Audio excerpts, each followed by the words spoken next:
Hello viewers, আজকে আমাদের কাছে আছে MSI এর GTX 750। এটা GTX এর 700 সিরিজের ফার্স্ট এভার ম্যাক্সওয়েল জিপিইউ এবং এর সাথে 750 Tiও ছিল। যাই হোক, এটা যেহেতু ম্যাক্সওয়েল আর্কিটেকচারের বিল্ড, তো বুঝতেই পারছেন এটা কতটা লো লেভেলে পাওয়ার কনজাম্পশন করবে এবং সেই অনুযায়ী এটা পারফরমেন্সও সেই লেভেলে ইনক্রিজড পারফরমেন্স আপনি পাবেন। দেখতে পাচ্ছেন বক্সের উপরে লেখা আছে OC এডিশন, দ্যাট মিনস এটা রেফারেন্স এডিশনের চাইতে ওভারক্লক করা আছে। এখানে বলা আছে 2GB DDR5 PCIe 3.0 DirectX 11 supported.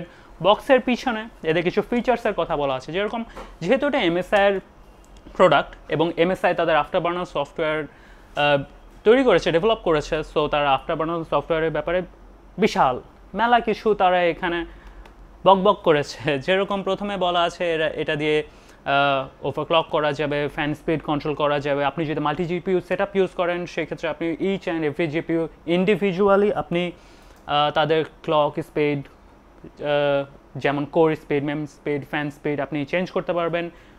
তারপরে বলা আছে এখানে supports real time video capturing, আপনি এই কার্ড ইউজ করে রিয়েল টাইম ভিডিও ক্যাপচার করতে পারবেন। অ্যান্ড বলা আছে wirelessly control by Android mobile device. আপনি যে MSI আফটার বার্নার সফটওয়্যারটা আছে সেটা আপনি হচ্ছে মোবাইল অ্যাপ দিয়ে কন্ট্রোল করতে পারবেন। এরপরে যে পাওয়ার কম্পোনেন্টসগুলো আছে সেগুলোর ব্যাপারে বলা আছে, যেরকম solid capacitor, high C capacitor, that means high quality capacitor. Basically solid capacitor বলতে কী বোঝাচ্ছে, যে এরা যে ক্যাপাসিটর ইউজ করেছে সেটার লাইফ স্প্যান রেফারেন্সের চাইতে বেশি এবং বলছে এরা যে 10 years life span. Extreme low ESR, lower temperature, higher efficiency. আর যে চোকসগুলো আছে সেগুলোর ক্ষেত্রে বলা হচ্ছে যে রেয়ার মেটাল ইনক্রেডিবল স্টেবল। তারপরে বলছি extremely high conductivity, stabilize GPU power and better overclocking. এটা উইন্ডোজ 8 রেডি এবং নর্টন অ্যান্টিভাইরাসের সাথে দেওয়া আছে। সম্ভবত এটা 1 ইয়ার লাইসেন্স সহ দেওয়া আছে এবং আর কিছু নেই। চলুন আমরা বক্সের ভিতরে দেখে যাই। স্ট্রেট ফরওয়ার্ড প্যাকেজিং, ভিতরে সামান্য একটু এদিকে প্রোটেকশন দেওয়ার জন্য কার্ডটা বাম্পিং না হয় এবং একটা প্লাস্টিক প্যাকেটের মধ্যে আমাদের জিপিইউটা আছে। রেফারেন্সের নিচে এই যে পেপার বক্সটা আছে বা পেপার ট্রে আছে, তার নিচে আছে ম্যানুয়াল ডিভিডি, আপনারা অবশ্যই লেটেস্ট ডাউনলোড করে নেবেন। অ্যান্ড আমাদের অ্যাজ ইউজুয়াল যেটা থাকার কথা সেটা হচ্ছে ইউজার ম্যানুয়াল। চলেন আমরা আপনাদেরকে জিপিইউর কাছে নিয়ে যাই। খুব সুন্দর সব কিছু পেপার প্যাকেজিং, তো বুঝতে পারছেন এটা কতটা eco friendly. And the card itself একটা প্লাস্টিকের প্যাকেজিংয়ের মধ্যে আছে এবং এখানে সিল আছে। আমরা সিলটা খুলে আবার আটকে গেল।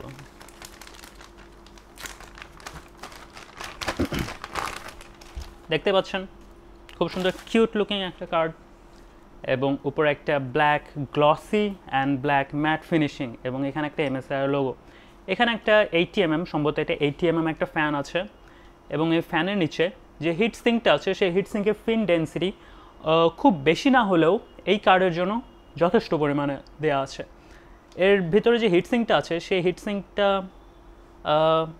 এখানে যে এনক্লোজারটা দেখা যাচ্ছে এত বড় না হলেও হিট সিঙ্কটা এখান থেকে এত দূর পর্যন্ত এবং এইখান থেকে এত দূর পর্যন্ত স্প্রেড করা হয়েছে। আমরা কুলিং সলিউশনের ব্যাপারে আপনাদেরকে আরেকটু কিছু বলতে চাই। আপনারা যদি MSI এর আফটার বার্নার সফটওয়্যারটি ইউজ করে একে ওভারক্লক করতে চান, একটু খেয়াল রাখবেন এই যে হিট সিঙ্কটা দেওয়া আছে এই হিট সিঙ্কটা শুধুমাত্র যে ম্যাক্সওয়েল চিপ আছে সেটার উপরেই বসানো আছে। এর যে মেমোরি চিপগুলো আছে এখানে এখানে এবং এখানে এখানে টোটাল 4টা মেমোরি চিপ আছে। সেই মেমোরি চিপগুলোর উপরে কোনো কুলিং সলিউশন নাই। দ্যাট মিনস আপনি যদি আপনার মেমোরিকে ওভারক্লক করতে চান সেটা খুবই এক্সট্রিমলি ডেঞ্জারাস হবে, কারণ এগুলো এক্সট্রা কোনো কুলিং পাচ্ছে না।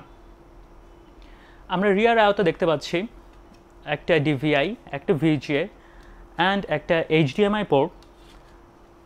উপরে স্ট্রেট ফরওয়ার্ড একটা MSI লোগো এবং পিছনে ব্ল্যাক ম্যাট PCB।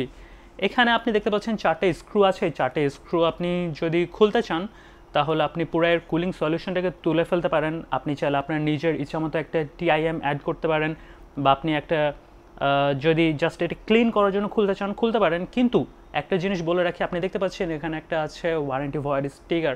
আপনি যদি কুলিং সলিউশনটা খুলতে চান আপনাকে এই স্টিকারটা ছিঁড়ে ফেলতে হবে, আপনার ওয়ারেন্টি ভয়েড হয়ে যাবে। So be careful. পিসিবি পিছনে আপনারা দেখতে পাচ্ছেন এখানে কোনো পিসিআই পেগ কানেক্টর নাই, তার মানে আপনাকে এখানে কোনো অ্যাডিশনাল 6 পিন বা 4 পিন বা 8 পিন পাওয়ার কানেক্টর দিতে হচ্ছে না। জাস্ট পিসিআই জেন 3 স্লট থেকে এর যা পাওয়ার দরকার হবে সেটা টেনে নেবে। এর কার্ডের ক্যালকুলেটেড টিডিপি হচ্ছে 76 ওয়াট। দ্যাট মিনস আপনি যদি একটা ডিসেন্ট কোয়ালিটির 350 ওয়াট বা একটা 400 ওয়াট পিএসি ইউজ করেন, that would be enough for this card. I think কার্ডের ব্যাপারে আমরা আপনাকে যা যা বলার সব কিছু বলতে পেরেছি। আপনাদের যদি আমাদের এই ভিডিও রিভিউ ভালো লেগে থাকে আমাদেরকে একটা থামস আপ দেবেন, এবং যদি আমাদের এই রিভিউ আপনার ভালো না লেগে থাকে আমাদেরকে একটা থামস ডাউন দেবেন। আপনি যদি কোনো আপনার মতামত থাকে, কোনো সাজেশন থাকে, কোনো ফিডব্যাক থাকে, আপনি আমাদেরকে নিচে কমেন্ট সেকশনে অবশ্যই জানাবেন। এই প্রোডাক্টের অ্যাভেলেবিলিটি এবং প্রাইসিং সম্পর্কে যদি আপনার কোনো কোয়ারি থাকে তাহলে আপনি অবশ্যই আমাদের ওয়েবসাইট pcwalrachi.com ভিজিট করবেন, এবং আমাদের ফার্দার ভিডিওগুলো যদি আপনি দেখতে চান তাহলে আমাদের চ্যানেলকে অবশ্যই সাবস্ক্রাইব করে রাখবেন। Thank you.